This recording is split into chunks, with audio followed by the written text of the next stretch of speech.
حدیث میں موجود ہے، ایک مرتبہ اماں عائشہ صدیقہ رضی اللہ تعالیٰ عنہ نے فرمایا کہ اللہ کے نبی کب تک دکھوں میں زندگی گزارو گے، کب تک تکلیفوں میں زندگی گزارو گے؟ اللہ سے روزی مانگو، اللہ اپنے دشمنوں کو روزی دیتا ہے، اللہ آپ کو بھی روزی عطا فرمائے گا، اللہ آپ کو بھی مال عطا فرمائے گا۔ حضرت نبی کریم صلی اللہ علیہ وسلم نے فرمایا،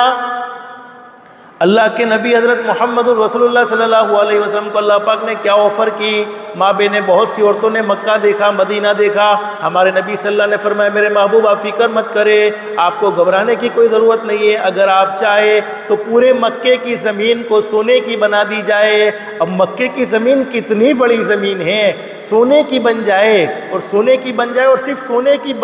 بنے نہیں بلکہ جہاں جہاں تم جائے تم چلو، یہ زمین بھی تمہارے ساتھ چلتی رہے۔ اور ایک حدیث میں کہ ہمارے نبی کو اللہ نے فرمایا وہ میرے محبوب فکر کرنے کی ضرورت نہیں ہے،